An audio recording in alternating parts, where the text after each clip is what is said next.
Hello, everyone. Before I dive right into the messages, I'm just going to clear the space. I invite you to take some deep breaths, relax your eyes, relax your jaw, drop your shoulders, and just come fully into this present moment with me.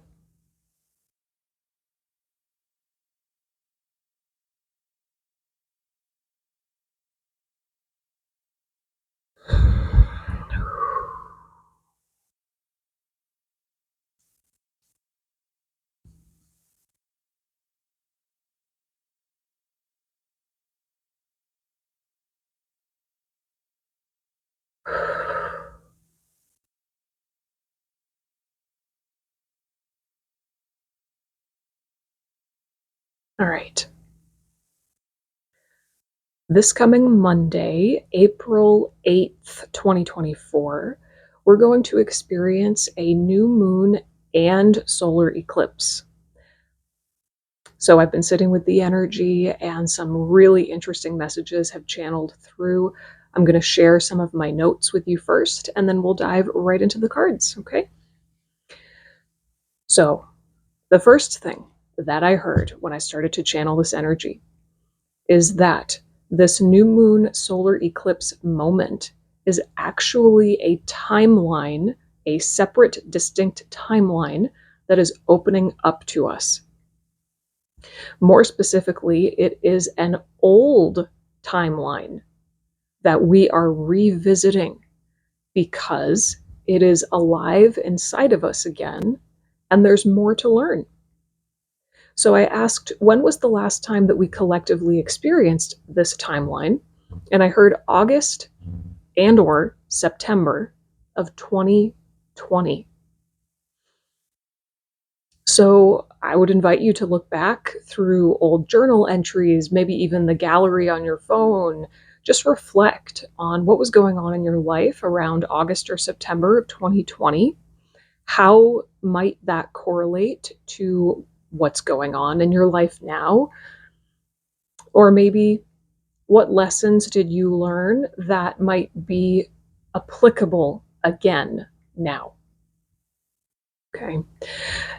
Now, two animal energies came forward out of the clear blue sky. I was not asking what animal energies are coming forward to work with us. No, I was not asking that. They just showed up.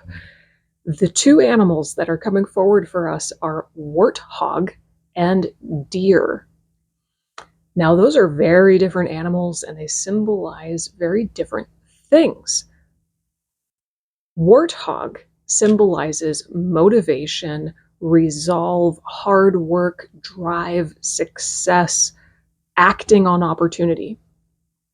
And deer represents an open heart, unconditional love and compassion, and spiritual authority. So I was asking myself and tuning in to why these two animals would show up together. And this is what I heard. Devotion requires energetic alignment and physical resolve. No amount of physical action or force can make up for energetic emotional alignment. And no amount of energetic emotional alignment can make up for resistance to taking action. Like we need both. So we're being invited to look at this concept of devotion and commitment, and the two components that are required to actually be devoted to something truly. And then the last thing that came through, I just suddenly heard full steam ahead. And when I went into that, I heard that there's going to be an energetic eruption on April 12th. That is, I think, Friday. Yeah, Friday, April 12th, an energetic eruption. And that sounds kind of scary, but the phrase full steam ahead to me, when it came through, it felt intense, yes, but positive overall. I think there's just going to be some kind of um, momentum or like a an increase in the energy and activity on April 12th. Okay, so let's go into the cards. I've already pulled one oracle card for us to represent the main message that we need to hear on this new moon solar eclipse timeline. And we got number 13, all must have prizes, trying to please everyone.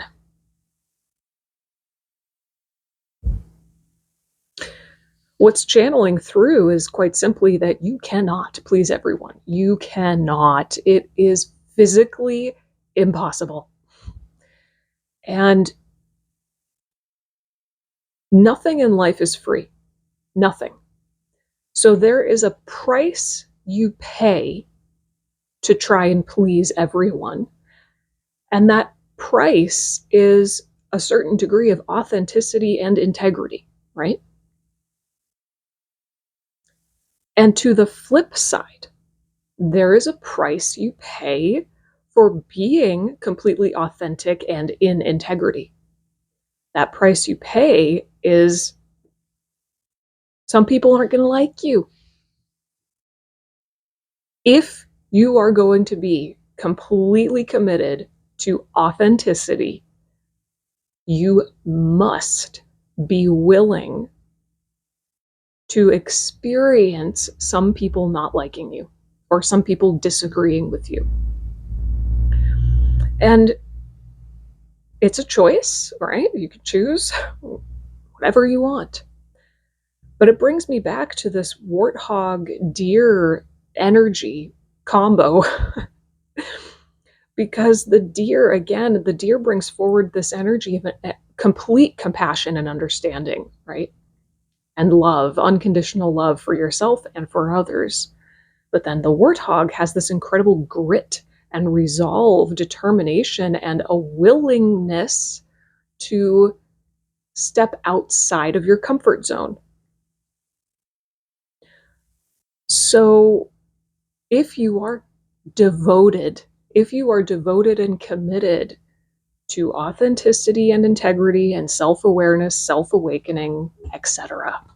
And if you found me and you're still here and you like me enough to watch my videos, you're probably on a similar path to me, which is the path of authenticity and self-awareness, right?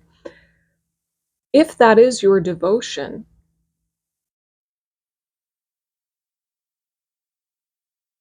there has to, at some point, there has to be a willingness to be disliked, to sit in the discomfort of being disliked.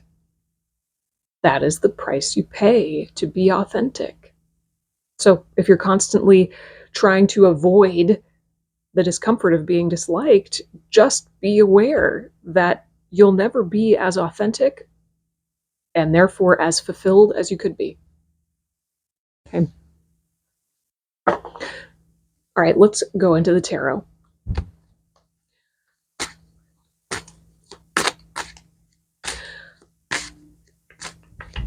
What does the collective need to know or do at this time? What does the collective need to know or do at this time, please?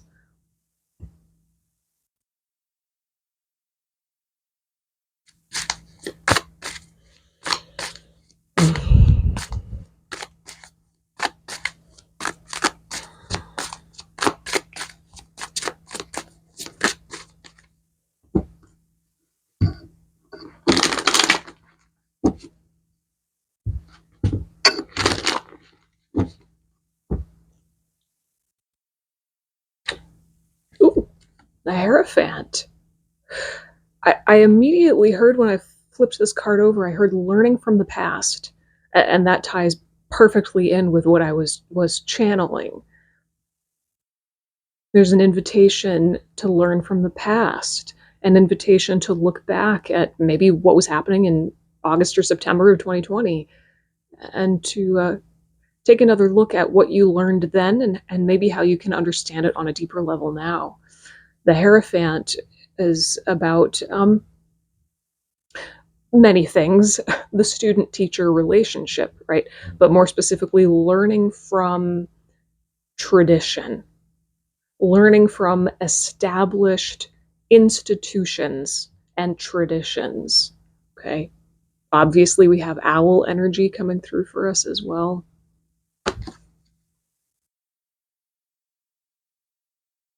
I'm hearing study yourself. Study yourself. Ooh, yes, you know I'm all about that. Study what you did and why. What you did and why, so that you can move forward with greater clarity. Oh, okay. Okay, so this is an invitation to look specifically at times in the past when you sacrificed your own truth for the sake of making somebody else comfortable, which is really just you avoiding being disliked, you avoiding being uncomfortable yourself, right? I'm hearing study those moments when you gave yourself up. Study those moments when you lost yourself so that you can understand what drove you to do it and how you can avoid doing that again. Okay, interesting. Yeah. Ooh, my leg is falling asleep. Okay, let's keep going. Tell me more. Tell me more about what the collective needs to know or do at this time.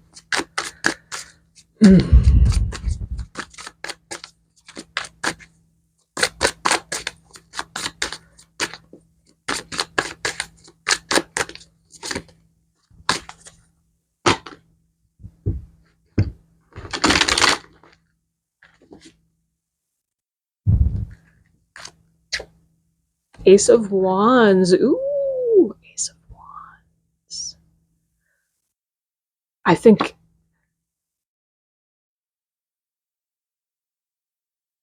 there's a feeling here like you can feel something starting to grow. I'm hearing something is starting to grow in the soil of your soul.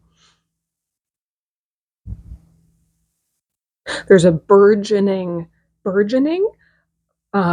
life. There's burgeoning life in the soil of your soul, and you can feed that um, seed, right? That was planted.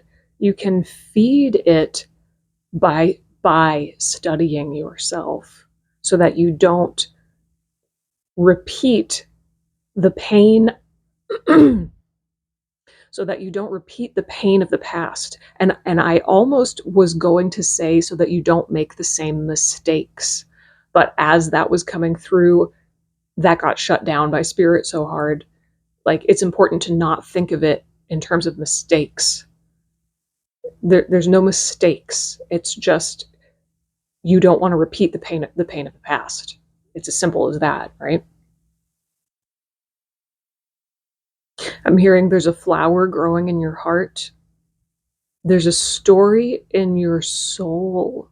There's a story in your soul that wants to be told, but you need to free yourself first in order to tell it. Ooh, okay.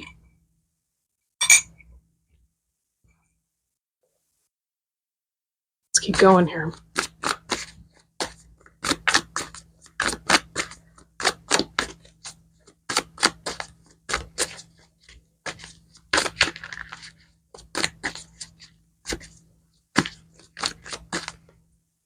And okay, when I look at the Hierophant, I also just heard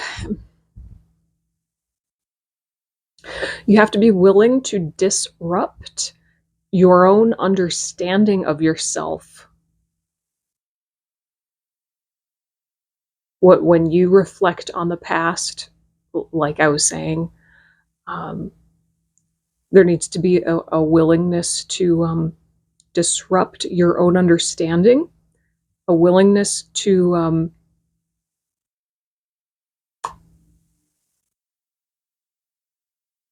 how would I say this? Like it's like let your old perceptions of yourself crumble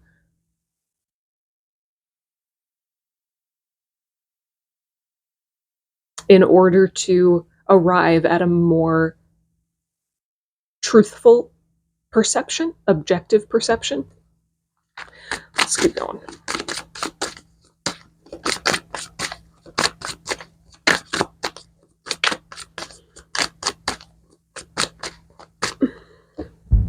Page of Wands. Look at that with the magnifying glass. There's a toucan there, toucan energy. Yeah, this is just more of an invitation to be curious. Oh, hang on.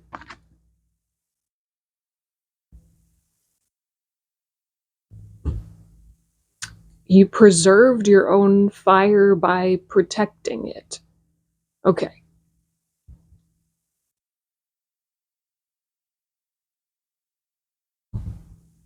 Free yourself of the illusions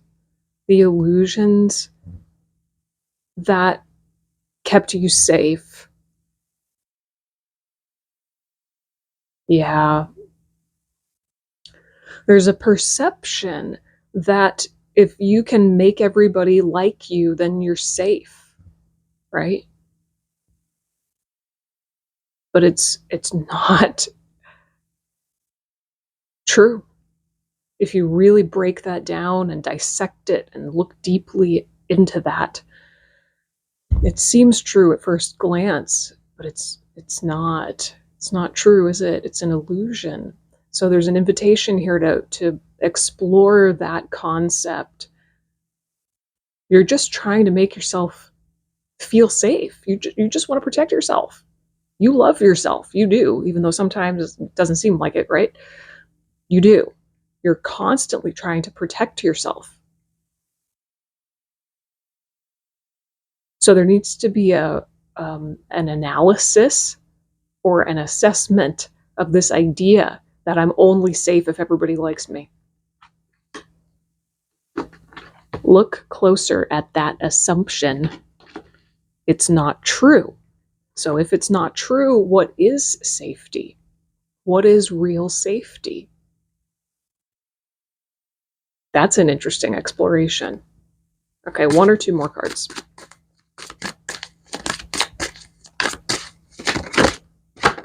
Thanks. Yep. Okay. Nine of Wands. More wands. So we've got a bunch of fire here. Holy moly. Mm.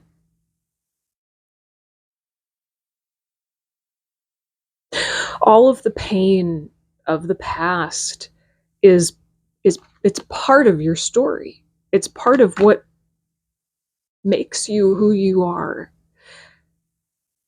And so there's guidance here about seeing the beauty of the pain that you've gone through because of how it has shaped you, because of how it has made you stronger. And and all of the pain was actually creating, I'm hearing, a pool of potential. It's like you need the pain of disconnection from yourself in order to truly value connection to yourself, right?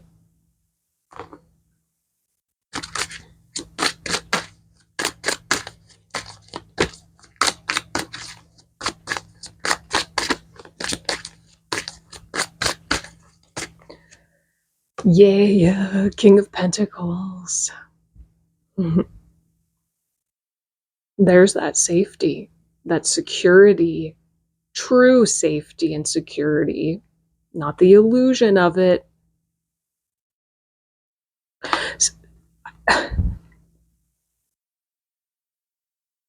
think true safety and security comes only through your relationship to yourself, right? Of course, it always boils down to that. And it's something that you're going to need to be willing to be patient with, this concept of building safety and security within yourself. It really boils down to, I can trust myself to consider my own best interests. I can trust myself to choose myself in any given moment. I can trust myself to take care of myself. I can trust myself to stay connected to myself, right? It's all about your relationship to yourself. That is the foundation of true security. And when your nervous system feels that depth of security within itself, that's the platform from which you can then build abundance of all kinds, right? It's going to take time, it's going to take patience to dig into all of this and explore all of this. I know this is a lot. There's a lot of layers here.